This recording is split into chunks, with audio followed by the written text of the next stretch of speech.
সম্মানিত বন্ধুগণ, দেশে ও প্রবাসে যারা আমার এই ভিডিও দেখছেন সবাইকে জানাই আমার আন্তরিক সালাম ও অভিনন্দন।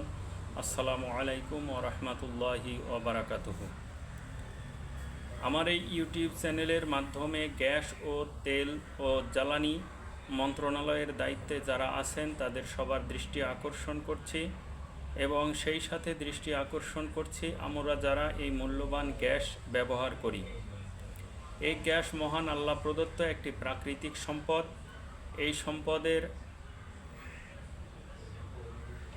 সুষ্ঠু ব্যবহার যদি আমরা করতে না পারি তাহলে অদূর ভবিষ্যতে আমরাই সমস্যার সম্মুখীন হব। বিশেষ করে আমাদের দেশের ঢাকা, গাজীপুর তথা যমুনার ওই পারের লোকেরা পাইপলাইনের মাধ্যমে গ্যাসের সুবিধা ভোগ করে থাকেন এবং তারা যেভাবে এই গ্যাস অপচয় করেন তা দেখার কোনো লোক থাকে না। এমন মানুষ আছে যারা একটি ম্যাচের কাঠি অপচয় করার ভয়ে সারাদিন গ্যাসের চুলা জ্বালিয়ে রাখেন আর এই গ্যাসের অপচয় করেন, অথচ মনেই করেন না একদিন এই মূল্যবান প্রাকৃতিক সম্পদ শেষ হয়ে যেতে পারে। এমনও তো হতে পারে সম্পদের অবমূল্যায়নের জন্য মহান আল্লাহ আমাদের এই বিশেষ নিয়ামত কেড়ে নিতে পারেন। আল্লাহ কাউকে দিয়ে পরীক্ষা করেন, আবার কারোর কাছ থেকে নিয়ে পরীক্ষা করেন।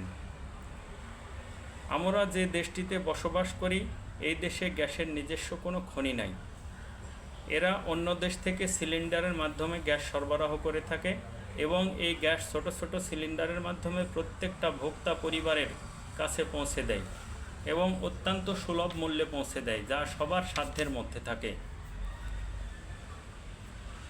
একটি 16 কেজি ওজনের গ্যাস সিলিন্ডারের মূল্য এদেশের টাকায় 28 থেকে 30 টাকার মধ্যে, কোথাও কোথাও 32 টাকা।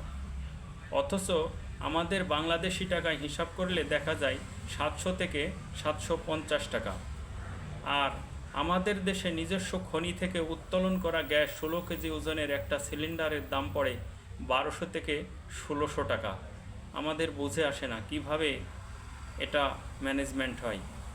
তবুও দেশের প্রতিটি পরিবার এই সুবিধা থেকে বঞ্চিত। এই গ্যাসের সুবিধা যারা ভোগ করেন তারা বেশিরভাগই উচ্চবিত্ত অথবা মধ্যবিত্ত পরিবারের,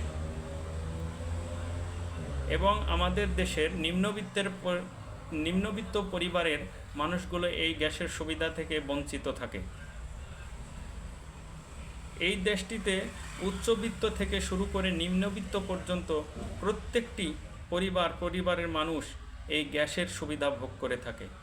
মূল কথা হলো যে আমার মনে হয় পাইপলাইনে এই গ্যাসের সুবিধা দেওয়ার পরিবর্তে সিলিন্ডারের মাধ্যমে শহর থেকে শুরু করে গ্রাম পর্যন্ত প্রত্যেকটি পরিবারে পৌঁছে দেওয়ার ব্যবস্থা করা মনে হয় ভালো হয়। তবে মূল্যের দিকে রাখতে হবে নজর, মূল্য যেন কোনোভাবেই মানুষের নাগালের বাইরে চলে না যায়। ভোক্তাদের চাহিদা পূরণের পর আমাদের যে গ্যাসটুকু অবশিষ্ট থাকবে তা মজুদ রেখে আমরা হয়তো বাহিরের অন্য কোনো দেশে সিলিন্ডারের মাধ্যমে সরবরাহ করতে পারি। যদি সরবরাহ করতে পারি তাহলে দেখা যাবে অবশ্যই আমাদের কিছু সঞ্চয় তৈরি হবে, বৈদেশিক মুদ্রা আমদানি হবে এবং আমাদের দেশের অর্থনীতির চাকা ঘোরাতে কিছুটা হলেও সহযোগিতা করবে। সাধারণ ভোক্তাদের উদ্দেশ্যে বলতে চাই, শুধু গ্যাসের ক্ষেত্রে নয়, প্রত্যেকটি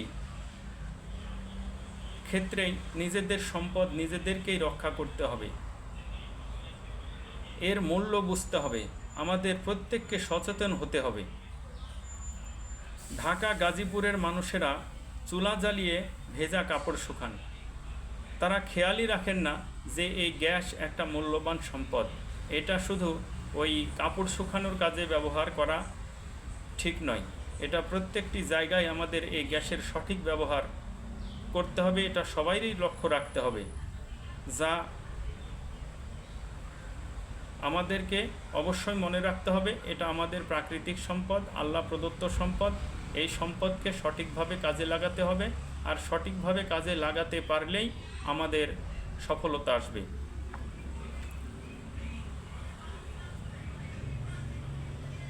সম্প্রতি একটা খবরে দেখলাম, ইউটিউবের মাধ্যমে দেখেছি যে বাংলাদেশের গ্যাসের দাম একটু কমানো হয়েছে। 600 টাকা নাকি সিলিন্ডারের মূল্য নির্ধারণ করা হয়েছে। যদি এটা সত্যি হয়ে থাকে তাহলে এটা অত্যন্ত অতিশয় খুশির খবর। সবাই ভালো থাকবেন। খোদা হাফেজ। আসসালামু আলাইকুম।